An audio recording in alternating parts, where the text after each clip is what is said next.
요즘에 이 사람이 제일 핫한 것 같아요. 제일 관심도 많고. 바로 누구냐면은 김현지 실장. 이제 실장이죠. 그쵸? 비서관에서 지금 직책이 또 바뀌었죠.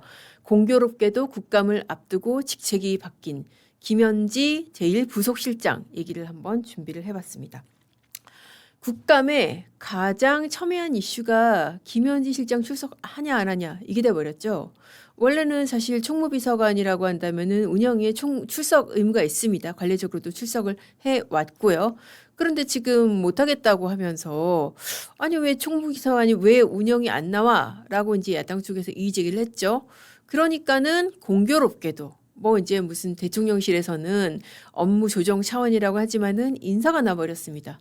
그래서 이 청문회 출석 의무가 없는 제1부속실장, 그러니까 대통령을 그림자처럼 수행하는 그런 자리로 인사 발령이 났죠.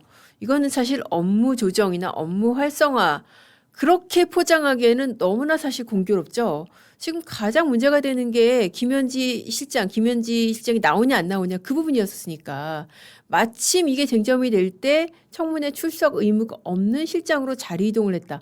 이거 사실 누가 봐도 속이 뻔히 보이는 인사가 아닐까 싶습니다.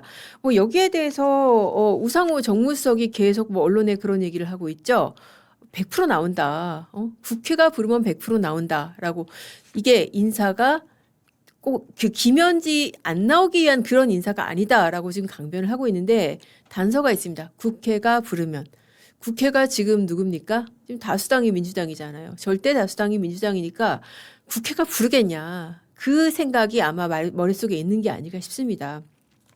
그래서 말은 나온다고는 하지만은 뭐 사실 안 나오지 않겠나. 그리고 실제로 이제 그 첫 공식 일정이 그거였잖아요. 뭐 케이팝 스타들하고 뭐 박진영 이제 장관급 위원장이 된 그 박진영 씨하고 그 자리에도 지금 안 나오고 뭐 그러다 보니까는 지금 야당에서도 나온다면 왜 안 나와? 지금 그러고 있는데 아무튼 국감의 모든 다른 이슈와 다른 증인들을 제치고 화제는 김현지 실장이 나오냐 안 나오냐 이게 될 것 같다.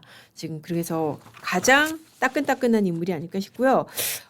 아주 오래된 일이지만은 이렇게 안 나오다 보니까 도대체 어떤 사람이야? 라고 이제 기자들이 추적을 하면서 화제가 되는 과거의 판결들, 과거의 사건들이 있습니다. 그래서 그걸 한번 좀 준비를 해봤어요. 또 판읽기니까 판읽기 제목에 맞춰서 김현지 실장의 2013년 판결문을 한번 준비를 해봤습니다. 2013년이면은 지금 2025년이니까 지금으로부터 12년 전이죠. 오래됐습니다. 거기다가 사실 대단한 판결도 아니에요. 판결문 자체로만 보면은 벌금형 판결입니다. 벌금도 사실 고액 벌금도 아니에요. 벌금 150만 원 나온 사건인데 이게 어떤 경위에서 나왔는지 그게 좀 중요할 것 같아요. 먼저 일단 판결문만 드라이하게 한번 보여드릴게요. 자, 어떤 판결문이냐고 하면은 2013년도 1월 달에 1월 6일입니다. 그 성남의제 20일. 성남의제 20일이 뭐냐면은 2013년도면은 이재명 대통령이 성남시장 2기를 하던 시절입니다. 그때 성남의제 20일 여기는 이제 성남의 시민단체입니다. 일종의 사실 어떻게 보면 관변단체인 거죠. 시장의 정책을 옹호하고 야당을 비판하는 임무를 주로 수행한 성남의제 20일 사무실에서 성남시 의원인 피해자 김모, 이모 이게 땡땡땡이로 이제 판결문에 그렇게 표시가 돼 있어요. 이 세 사람들 비방할 목적으로 이 김현지 씨가 문자 발송하는 사이트가 있습니다. 사이트 이름이 그 재밌더라고요. 보니까는 문자 발송 사이트에 그 접속을 해가지고 거기에서 이제 김현지 씨가 문자를 보냈다는 거예요. 문자 발송 사이트가 뭐냐면 뿌리오래요. 뿌리오. 여러분 혹시 접속해 보셨나요? 이 뿌리오라는 사이트에 접속을 해서 불특정 다수의 휴대전화로 문자를 보냈다고 합니다. 근데 문자의 내용이 뭐냐면은 이게 익명화된 판결문으로는 충격, 성남 L당, 의회 파행 해외여행 M, 양주병 시민폭행 H, 그리고 성추행 I 뭐 이런 거예요. 무슨 말인지 모르겠죠. 이게 뭐냐면은 충격 성남 새누리당 충격이다. 그러면서 이 의원들 하나하나를 지목을 하면서 개인적인 비위를 지적을 한 거죠. 의회가 파행이 됐는데 해외여행 간 어떤 의원이 있고 그리고 양주병으로 시민을 폭행한 어떤 의원이 있고 또 이게 제일 사실 어떻게 보면 당사자로서는 치명적인데 성추행 의원이 있다. 이 의원이 있다. 그래서 이거는 이제 이덕수 의원이라고 이 사람은 이제 본인이 억울하다고 하고 본인이 이제 그 이기인 의원한테 진상을 얘기를 했으니까 제가 이제 이름을 밝혀드릴게요. 이런 새누리당 의원들의 각각의 비위를 지적한 그런 문자 메시지를 무려 몇 통을 발송했냐? 33,071건. 야, 문자를 33,000건 보내려고 그러면 여러분 이거 돈도 엄청나게 들어요. 제가 사실 이 문자 보내는 게 얼마나 돈이 드는지 얘기를 들어보니까 저희 이제 기자들 중에서도 그 정치계로 나간 선배들 있잖아요. 그 선배들 얘기 들어보면은 지역 구민들한테 문자 한번 보내면은 그 한 달 월급 기자로 일할 때 벌었던 한 달 월급이 다 날아간다. 그 선배 같은 경우에도 이제 뭐 부장급 이상하다 나갔으니까 최소 이제 막 500만 원 이상 됐을 텐데 그 돈이 훌쩍 날아갈 정도로 문자 보내는데 돈이 많이 듭니다. 그런데 지금 33,000명한테 33,000건의 문자를 발송을 했다는 겁니다. 이게 그러면은 왜 범죄가 되냐? 자, 법원 판결문을 보면은 그렇습니다. 이게 사실적시 명예훼손이다. 비방 목적의 사실적시 명예훼손이다. 법원 그렇게 봤어요. 그러니까 지금 충격 새누리당 이러고 해외 그 나간 거, 해외 도피한 거, 그리고 무슨 성추행한 거, 뭐 이런 게 다 사실이라고 봤어요. 자, 보세요. 준 예산 사태를 초래했다가 2013년 1월 7일경에 예산안이 의결이 됐다. 그러니까 성남시 의회가 당시에 2012년 12월 31일까지 예산안 의결을 못해서 준 예산 사태. 지금 저 미국 정부가 지금 그런 지경이라고 하잖아요. 셧다운 상태. 그때도 이제 성남시가 그런 상태였다는 것이죠. 이런 상태에서 피해자 어떤 의원 같은 경우에는 2013년 1월 1일날 미국으로 출국한 거 맞다. 1월 7일날 왔다. 그러니까는 지금 뭐 아까 그 의회 파행 해외여행 이거 맞고 그리고 양주병으로 사람한테 상해를 가했다는 내용으로 기소유예 처벌을 가한 사실, 기소유예 처벌을 받은 사실이 있으니까 그것도 맞고 그리고 성추행 이 부분 같은 경우에 이게 이제 당사자가 가장 억울해하는 부분이고 이것은 이제 김현지 씨가 또 민사도 뭐 좀 손해배상을 당했다고 하더라고요. 2013년 1월 3일 날 그 성남시 의회 그 새누리당 대표실에서 준예산 사태하고 관련해서 기자회견 마치고 의총을 하기 위해서 자리를 비켜달라. 그러니까 당시에 새누리당 의원들이 민주당 의원들한테 자리 좀 비켜주세요. 우리 기자회견하고 자리 좀 비켜주세요. 라고 했는데 이거를 거부하고 몸싸움을 하는 과정에서 나 성추행 당했어 라고 누군가가 고소를 했기 때문에 이것도 성추행이 맞다. 이래서 법원의 판결은 이게 사실적시 명예훼손에 해당한다. 다만 비방할 목적이 있기 때문에 정보통신망법은 맞다. 라고 유죄가 났던 사건입니다. 그래서 원래는 이게 그냥 검찰에서 약식명령을 200만 원을 청구를 했는데 이거를 김현지 씨가 나 억울하다라고 무죄를 다투면서 정시재판을 청구를 했고 정시재판에서도 유죄 인정이 됐지만은 벌금은 다소 깎인 이제 150만 원이 나왔다는 거예요. 자, 이렇게 판결문만 봤을 때는 도대체 이게 뭐가 문제가 되는지 잘 모르시겠죠. 이거를 제가 어디서 판결문을 받았냐면은 이기인 개혁신당 사무총장한테 받았습니다. 이기인 총장이 당시에 뭐였었냐? 2013년도에 성남시 의원이었어요. 새누리당 성남시 의원이었었습니다. 그러니까 이 사태를 옆에서 지켜보고 어떻게 보면은 당사자, 사건의 당사자에도 가장 가까운 인물로서 사실관계를 정확히 알고 있거든요. 이 사건이 그때 왜 일어났는지 제가 이제 전후 맥락을 다 들었습니다. 그래서 이제 그 얘기를 이제 들려드릴게요. 자, 먼저 그러면은 이 파행 사태가 그러면 도대체 왜 왔는지 이게 여러분 기억하실 거예요. 이재명 성남시장이 그때 성남시 모라토리움을 선언했었습니다. 모라토리움이 뭐예요? 빚이 있는데 못 갚겠다는 거 아니에요. 근데 지금 이기인 사무총장 얘기로는 못 갚을 빚이 없었다는 거예요. 그러니까 빚이 없었다.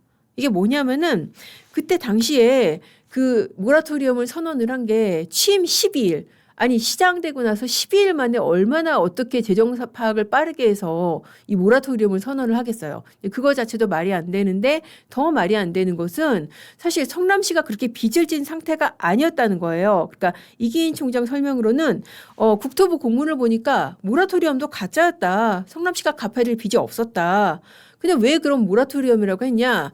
이게 그 판교 개발하면서 만들어둔 일종의 적금 같은 것인데 그러니까 이 A 용도에 쓸 수 있는 거를 갖다가 B 용도에 썼다. 그러니까 이게 자체가 전혀 문제가 안 되는 사안인데 한마디로 뭐 이 집단 살림으로 비유해서 얘기를 하면은 내가 그냥 운영할 수 있는 여기도 쓸 수 있고 저기도 쓸 수 있는 적금을 깨가지고 그냥 장 보는 데 쓴 건데 이거를 갖다가 적금을 깼어요. 모라토리엄이에요. 이렇게 한 상황이다. 그래서 이거를 당시에 이제 이재명 성남시장 물론 당시에는 인정 안 했지만 나중에 이제 뭐 대선 후보라든지 여러 선거 국면에서 인정을 했다는 거예요. 당시에 그때 모라토리엄이 정상적인 거 아니었다라고 했다는 겁니다. 그래서 그때 이 모라토리엄을 두고 새누리당 의원들이 굉장히 많이 반발을 했어요. 이거 정치쇼다. 그거죠. 이게 무슨 모라토리엄이냐. 그래서 이것 때문에 이제 그 잘못됐다라고 이제 시민단체들이 기자회견을 했었습니다. 그때 당시 시민단체들이 이제 또 새누리당 쪽 그 기자회견들이 했었겠죠. 그러니까 당시에 이제 대표 간사를 했던 새누리당 이덕수 의원이 그때 이제 이게 제가 좀 이거 나중에 좀 편집해서 해주세요. 이게 지금 어떻게 된 거냐면은 이렇게 해서 여야가 대치를 하다가 성남시 정가에서 여야가 대치를 하다가 결국 준 예산 사태까지 갔는데 그때 당시에 그러니까는 친 성남시의 그런 그 성남 20일 같은 그런 단체들이 너네 왜 지금 준 예산 사태까지 갔냐 이거 잘못했다라고 막 시끄럽게 기자회견을 했다고 합니다. 그러니까는 이 새누리당 그러니까 성남시 의원들이 여기 기자회견장은 1층에 있으니까는 1층 가서 하세요라고 그렇게 말을 했다고 그래요. 그러니까 거기서 또 이제 시민단체들이 버티고 막 안 나가고 그런 몸싸움 비슷한 상황이 있었다고 합니다. 이 몸싸움 와중에 그냥 몸싸움이 있었던 것을 갖다가 어떤 그 시민단체 인사가 이 사람이 내 가슴 만졌어요 라고 이거를 갖다가 성추행으로 비화를 시킨 게 그 이른바 성추행 사건이고 그게 형사 고소까지 했는데 여러분 아시겠지만 고소했다고 다 유죄가 되는 거 아니잖아요. 결국 이거 혐의 없음으로 끝났고 이 성추행했다고 지목당한 이덕수 시의원이 나중에 이거 거짓말이라고 당사자 때 민사소송까지 냈다고 합니다. 그래서 민사소송으로도 300만 원 배상 판결이 났다고 그래요. 그러니까는 당시에 성추행이라는 거는 명백한 가짜뉴스고 잘못된 문제제기였었다. 그러니까 이게 뭐예요? 전반적으로 맥락을 봤을 때 택도 아닌 것으로 모라토리엄 선언을 했고 여기에 이제 새누리당 의원들이 반발을 한 것이고 근데 이거를 갖다가 이 성남시 편에서 계속 이 관변단체들이 시끄럽게 하면서 있었던 사건이 지금 이 사건인데 이 와중에 김현지 씨가 어떻게 했다는 거예요. 역시 이런 성남의제 20일 성남시 주변에 이런 시민단체의 사무국장이던 김현지 씨가 어떻게 했다? 문자를 3만 통을 뿌렸다. 너무 이상한 거죠, 사실. 그러니까 지금 새누리당이나 이 지역 정가에서는 이게 정말 괴의 문자 사건이라고 불렀던 게 아니 도대체 이 3만 통을 문자를 뿌리려면은 이 문자 데이터베이스는 어디서 났느냐. 그렇지 않아요? 이 사람들 전화번호 이거 어디서 났겠냐. 이것도 의문인 거고. 그리고 이 돈은 어디서 났겠느냐. 그러니까 이게 이런 단체들의 당시에 이제 성남시에서 조례로 예산이 지원이 되고 있었다고 그래요. 그러면은 만약에 이 시에서 지원하는 예산을 이렇게 사실 어떻게 보면 허위 내용이 섞인 문자잖아요. 그리고 굉장히 정치적 목적으로 뿌려진 문자고 그러면은 시에서 지원해준 돈을 이렇게 쓰는 게 맞느냐 이것도 의문인 거고 그래서 이게 성남시 괴문자 사건이고 원래는 이게 그냥 누가 뿌렸는지도 모를 그럴 사건으로 묻힐 뻔했어요. 왜냐하면은 아까 말씀드린 그 뿌리오라는 사이트 있잖아요. 이게 수신자, 발신자가 누군지가 표시가 안 된대요. 그런데 이거를 사건화를 시킨 거죠. 새누리당 쪽에서. 그래서 경찰 수사했고 이 뿌린 사람 찾았고 그게 찾고 보니까 김현지 씨였더라.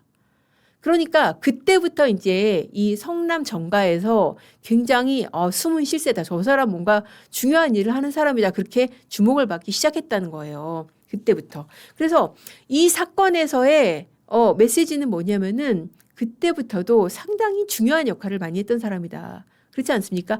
그 몸싸움하고 정말 그 성남시의 그런 그 시민단체들이 계속해서 어떤 그 새누리당 의원들에 대한 그 프레임 작업을 할 때 그때 어디론가 달려가서 이 성남시 의원 누구는 어떻고 누구는 어떻고 누구는 성추행 누구는 외유 이런 식의 문자를 뿌렸던 사람이 김현지 당시에 이 시민단체 사무국장이었다는 것입니다. 제가 이제 사실 변호사 입장에서 봤을 때는 이게 사실적시 명예훼손이라고는 하지만은 엄밀히 따지고 보면은 성추행은 이거는 허위사실이죠. 근데 이게 벌금형으로 처음에 약식 기소가 돼서 그런가 굉장히 이 부분이 허술하게 다뤄졌다. 그래서 당사자인 이덕수 당시 시의원으로서는 굉장히 좀 억울한 사건이었고 그래서 이제 이거를 지금 이기인 개혁신당 사무총장이라든지 이런 사람들을 통해서 얘기를 하는 것 같습니다. 그래서 제가 지금까지 들려드린 이선 사실관계는 이기인 사무총장 통해서 확보한 판결문이고요. 그리고 이기인 사무총장이 당시 어떤 주변에 있던 일종의 어떤 사건 관계인이죠. 사건 관계인으로서 저한테 들려준 그런 얘기였었습니다. 자, 이게 사실 그렇게 해가지고 그때부터도 성남시에서 김현지 씨를 부르려고 했었대요. 성남시 의회 새누리당에서. 왜냐하면은 당시에 이제 그 조례에 따라서도 시민단체가 그냥 시민단체가 아니라 피감기관이었다는 거예요. 지금 국회와 시민단체의 관계하고는 다른 거죠. 지금은 국회에서 시민단체 부를 수는 없잖아요. 근데 성남시 당시 성남시 조례로는 이게 세금이 지원이 되니까 이런 성남의제 21이라든지 이런 단체들이 피감기관이었고 그래서 불렀다고 합니다. 그 성남시 6대 7대에 걸쳐서 김현지 씨를 불렀다고 그래요. 근데 계속 못 나온다고 무슨 학사 일정이 있다, 개인적인 일정이다 이러면서 그때 당시에도 안 나왔었다고 그렇게 얘기를 하더라고요. 그러니까 베일 속 인물이었게 베일 속 실세였던 게 이제 지금이 처음이 아니다. 그때도 마찬가지였다. 아 그리고 그 얘기를 들었었어요. 그러니까 그럼 당시에 김현지 씨가 어떤 사람이었냐? 왜 일각에서 이제 그런 얘기하잖아요.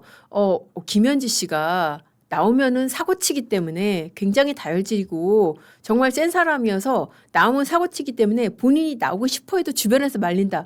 혹시 그런 얘기 들어보셨어요? 그래서 제가 그 부분도 물어봤습니다.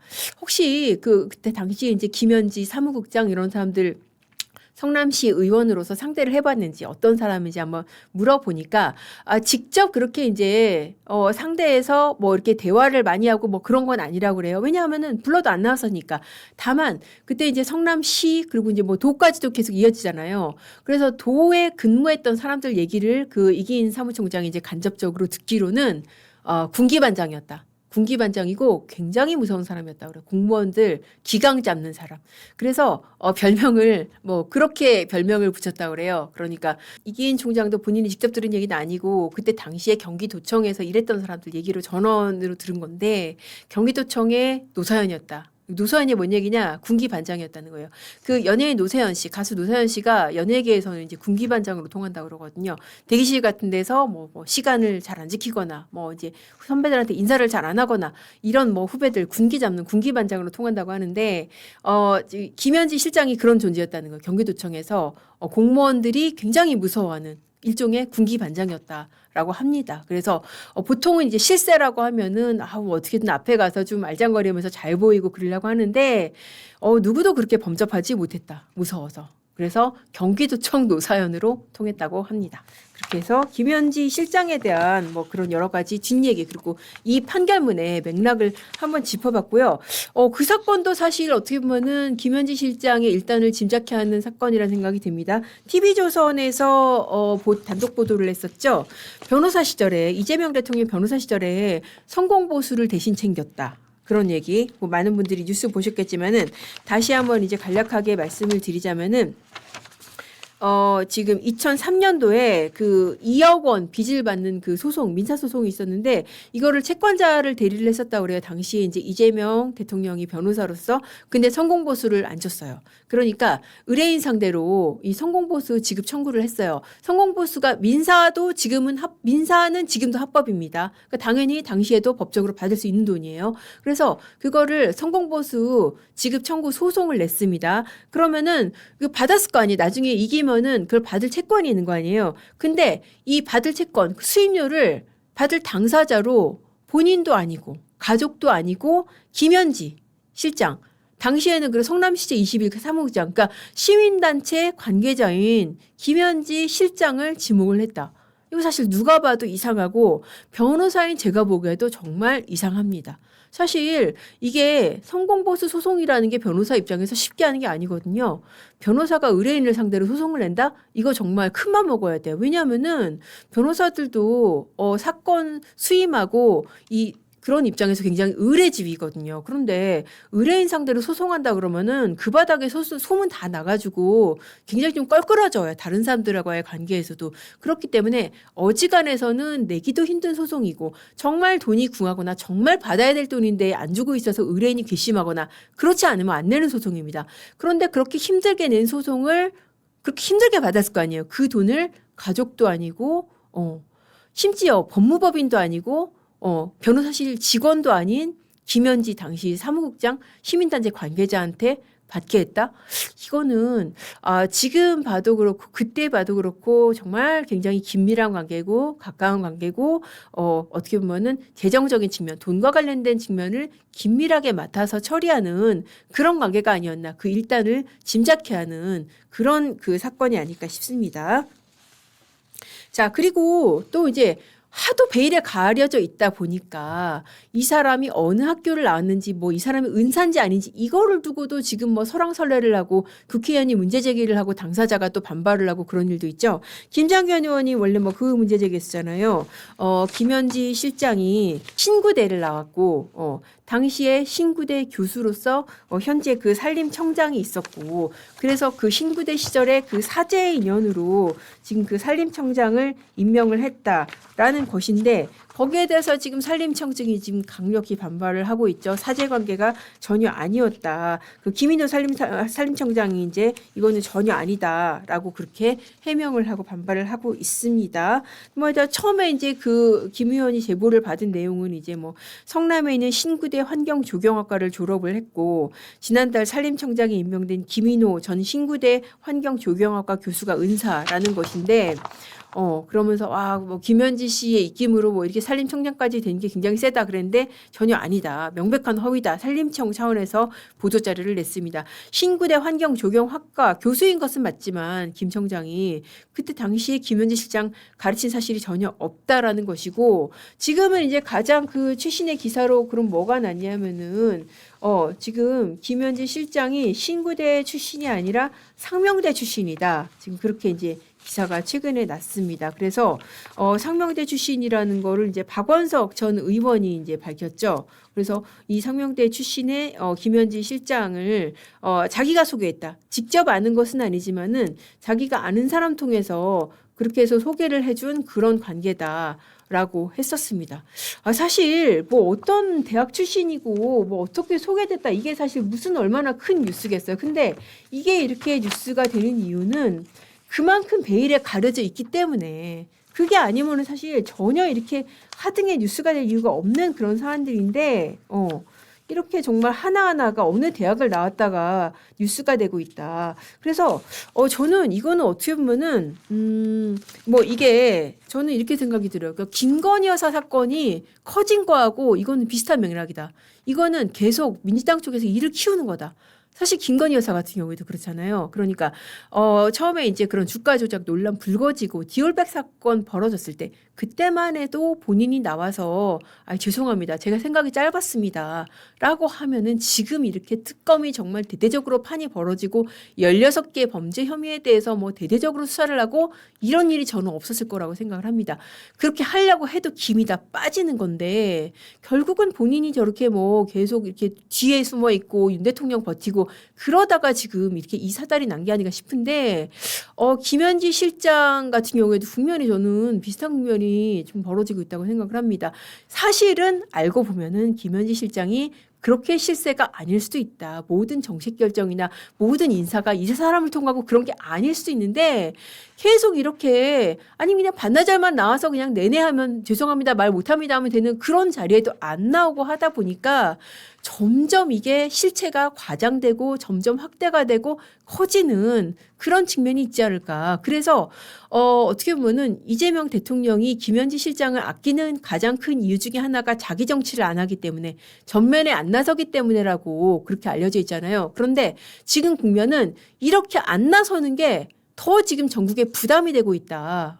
이거 자체가 어떻게 보면은 큰 정치 사안이 돼서 굴러가는 그런 상황이 아닐까 그런 생각이 듭니다.